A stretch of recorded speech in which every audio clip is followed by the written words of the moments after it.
नित्यानन्दं परमसुखदं केवलं ज्ञानमूर्तिं द्वन्द्वातीतं गगनसदृशं तत्त्वमस्यादिलक्ष्यम् एकं नित्यं विमलमचलं सर्वधी साक्षिभूतं भावातीतं त्रिगुणरहितं सद्गुरुं तं Namami.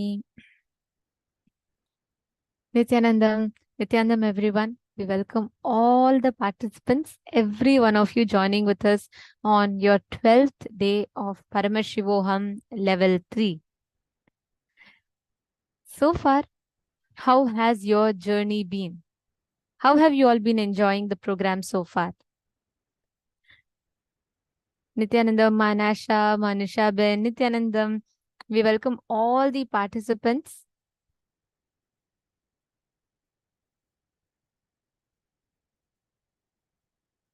Nityanandam, Ma Hedi Shlak, Ma Geeta Devi, Ma Irene Lemos, Nityanandam.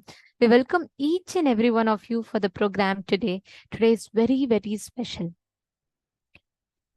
I think today is one of the most requested initiations ever because today's initiation is the Shukra Darshan.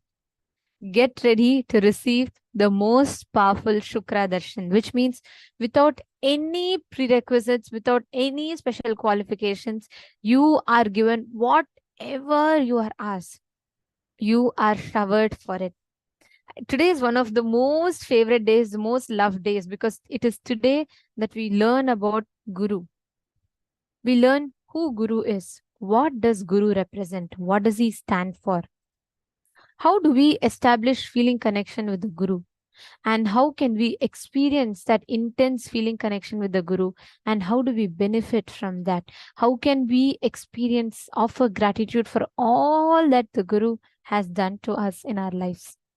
Today is a very, very beautiful day. And all of you are going to be experiencing, learning about who Dakshinamurti is and what does he represent, what does he stand for, how can you connect with Guru, the dimensions of Guru as Shukra, Brihaspati, and as Dakshinamurti. How many of you are excited for today's initiation, Shukra initiation?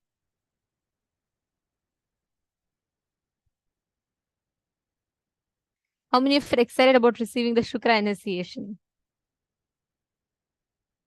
Yes, yes, yes. I see so many yeses coming up. Okay. See, understand, every one of you that are sitting here today, Shukra initiation, you know what the speciality is? It is in this initiation that without any preconditions, means Shukra is that dimension of Paramashiva where he does not expect anything from you. He does not expect, he does not say, oh, okay, because only if you are doing this, I will give you this. There is no preconditions. Even if you are the most wrong doer, like, you know, you go and do every mess up, you go and mess this up, you go and mess that up, and you want to say, Shukra, listen, I don't want to work. I feel very lazy. But still, I want to get an increment in my job. Please manifest it for me. He will say, all right, I will give you that. So every one of us, Shukra is like that, you know, getting a Shukra quota is literally like you can get anything you want from Shukra. He will give you anything that you want. He will bless you with anything that you want. That is the power of Shukra's initiation and Shukra Darshan. Okay, Ma Virupaksha is saying you're not able to see yourself on the screen. Did you try to log in through another device, Ma? It could be a problem with the device. And if you are trying to see yourself from another device, you're logged in through device A and you're trying to see yourself through device B, it will not be possible because it's in focus mode.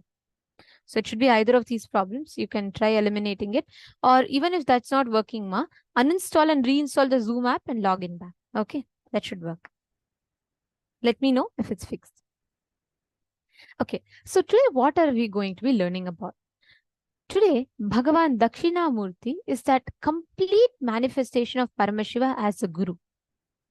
And in today's program, through today's day, we are going to be learning about who is Guru, the Guru Tattva, the Tyaga of the Guru. We're going to be learning about the God particle, We're going to be learning about who Dakshinamurti is. We're going to be learning about Janaloka. We're going to be learning about Sarvajñatva, Guru Tattva. We're going to be learning about all of these extraordinary aspects.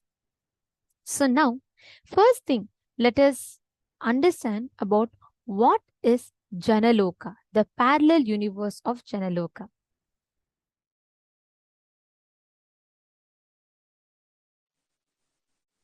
Jana Loka is the place where you can exist in multiple bodies at a time. You experience oneness as the super reality.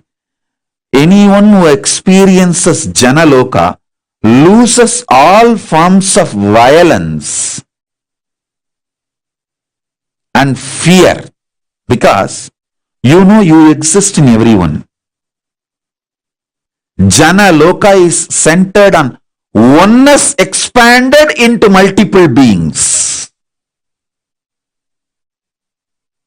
Listen, if you are experiencing oneness, it is Maharloka.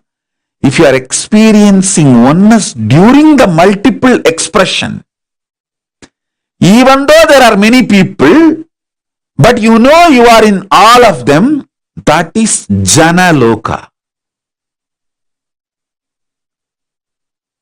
Even if you listen to these powerful cognitions, you will be irreversibly empowered.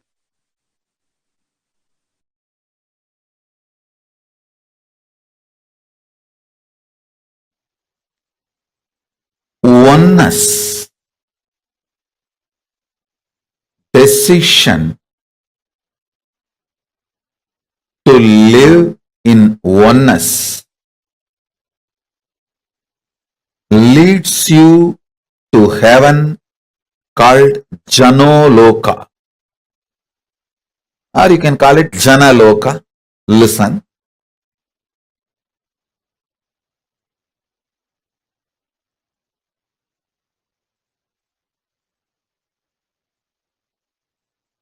I'll give you this example. If you feel you should be given food with love, compassion, do same to others. If you feel, even if you feel like taking marijuana, cocaine, drugs, alcohol, people around you should be ferocious and not to give you that, protect you. Do the same to others. If you feel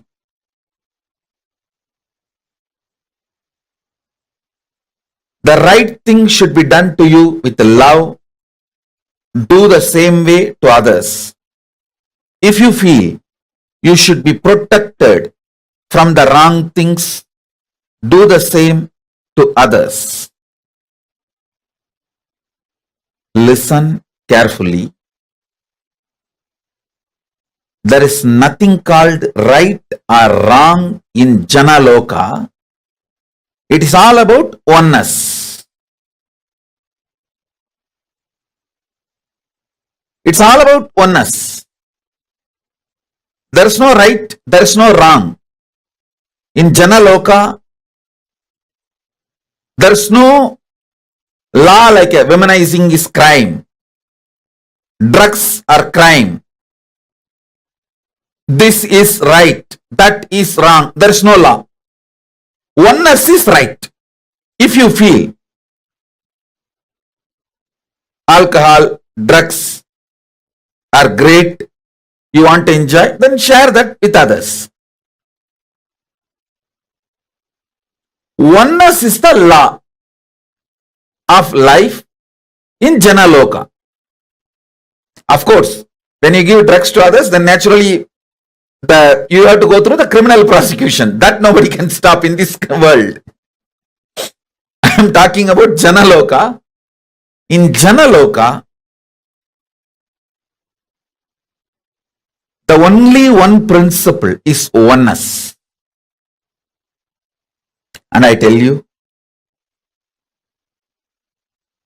if you start behaving acting, thinking from oneness, you will create an amazing team around you. Amazing team around you. Start bringing oneness as the scale. Bring oneness as the scale. I tell you, you will develop an amazing Jana Loka around you. Amazing Jana Loka around you.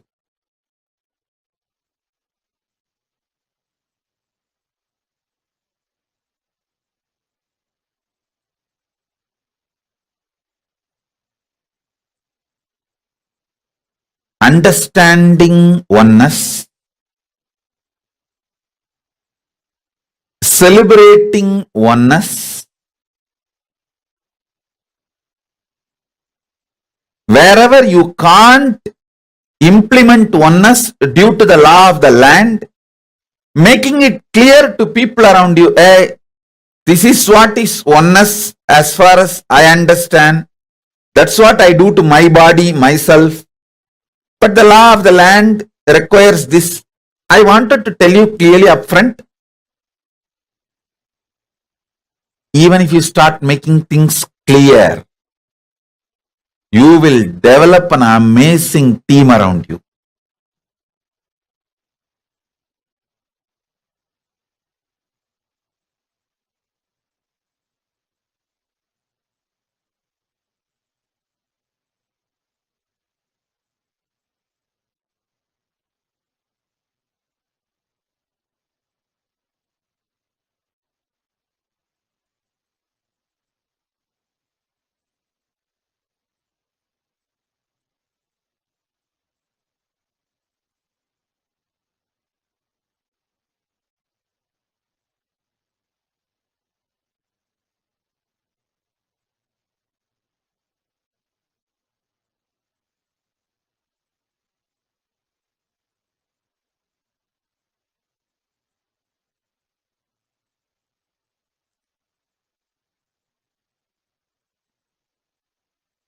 Implementing oneness as core strategy of your existence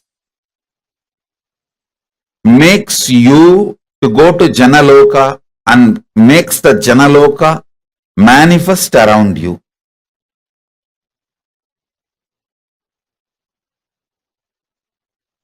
And next level about Janaloka, metaphysically,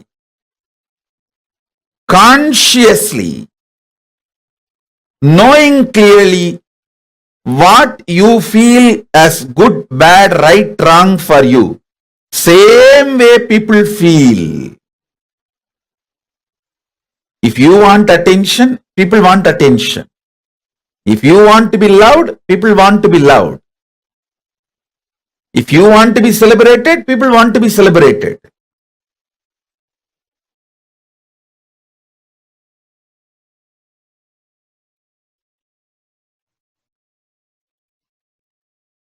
Janaloka means where billions of beings exist in complete sync. All of them are in the state of Advaita. All of them feel one with each other.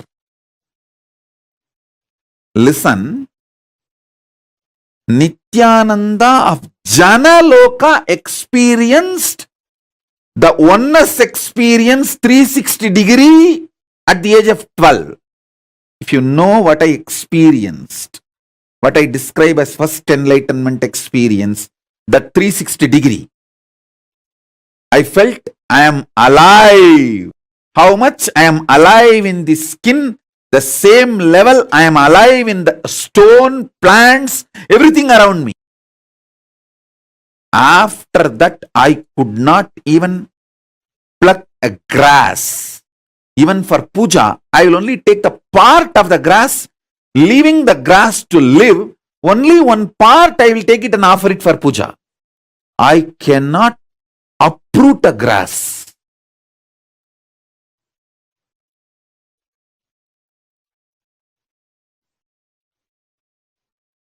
Because I know I exist.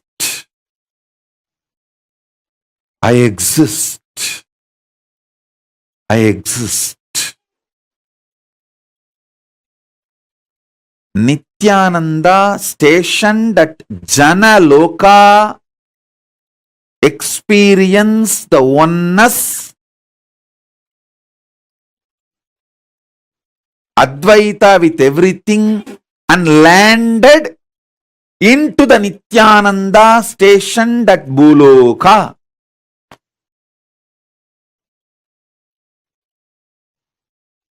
Arunachala hill is connected to the whole, all 14 lokas. He is 14 loka. Embodiment of 14 loka, Paramashiva.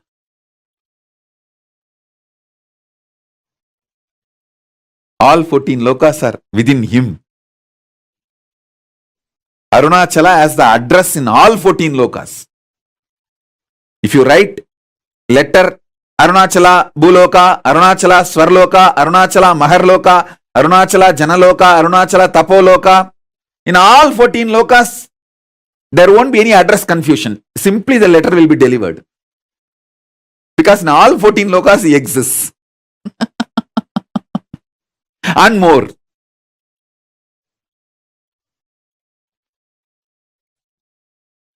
Because he is the linga. He is the linga. Not just sangha. Listen. Kailasa is sangha. I am not disrespecting Kailasa. I am giving you the understanding. Kailasa is sangha. Arunachala is linga. Paramashiva himself, deity,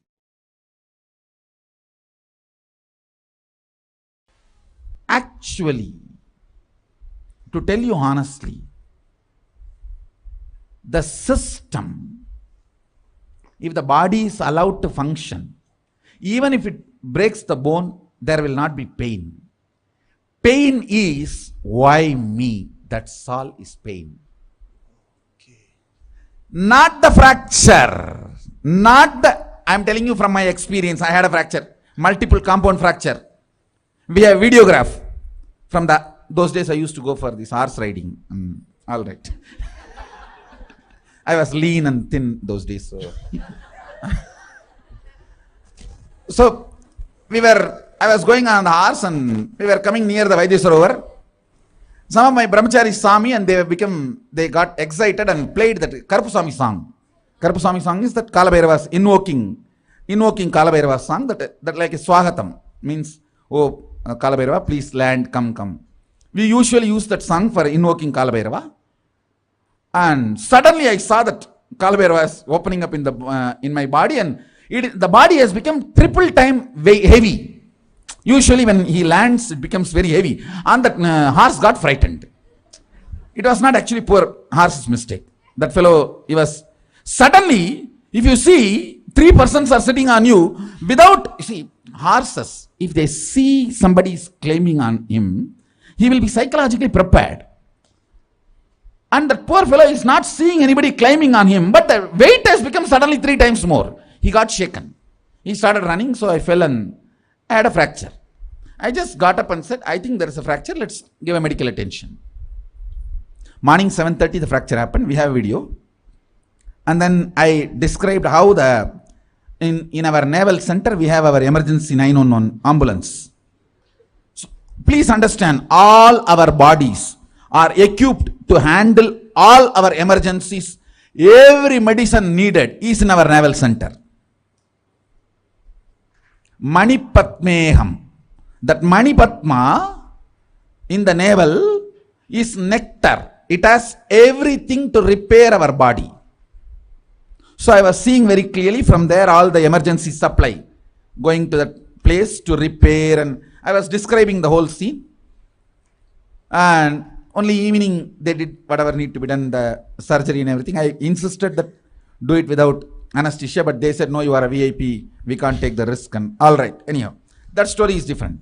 I tell you from my experience, fracture doesn't give pain if you think why me gives pain. At least I have 5 incidents of my kids falling and having fracture. No question of even pain. No, not even the idea of pain.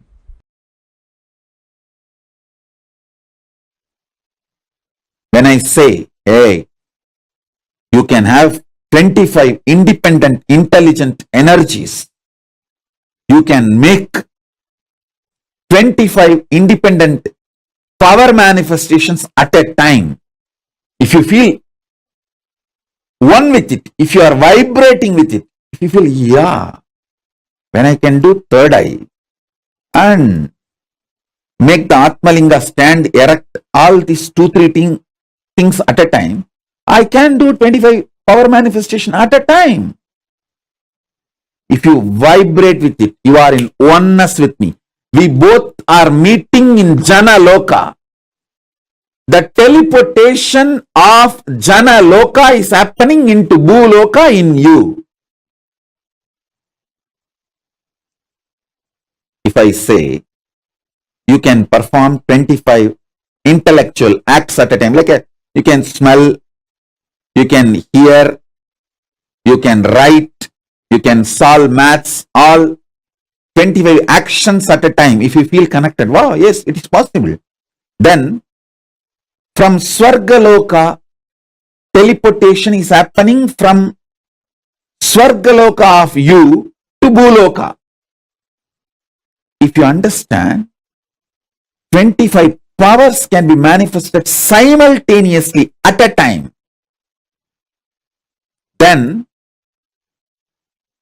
from the Janaloka, the teleportation of you from the Janaloka is happening into the you in Bhuloka.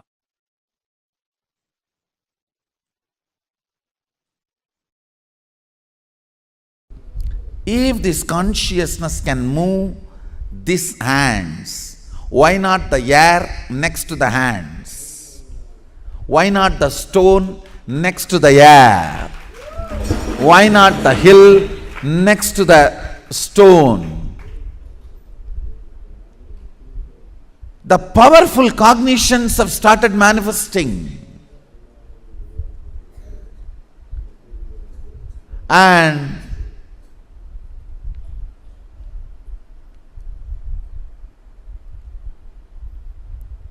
the powerful cognitions have brought understanding, knowledge, powers, all rooted, centered on this one click. If there is something which is you, which can give a command to move this matter, and this matter moves, the ultimate is in you. It can tell, command, order any matter to move.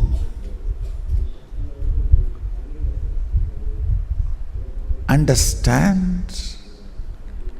The moment you decide, it can command any matter to move, manifesting Shaktis starts.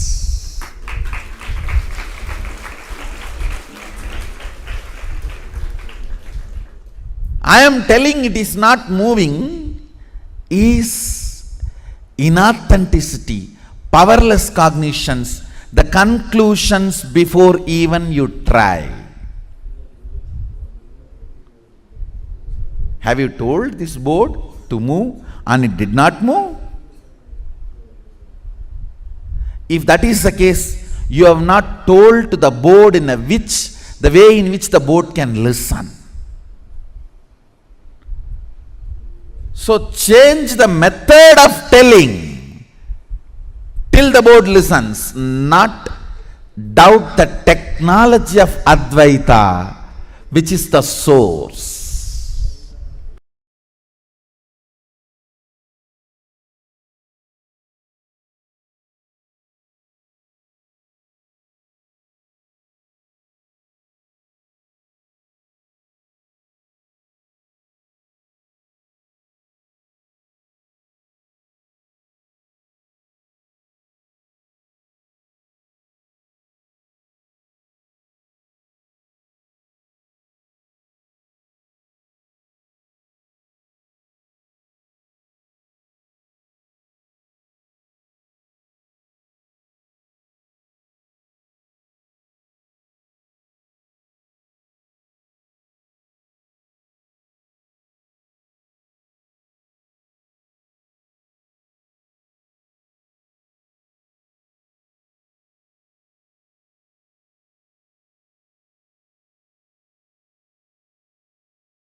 Paramashivoham.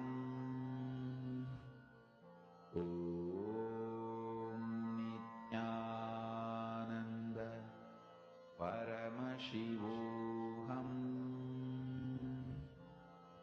Om Nithyananda Paramashivoham.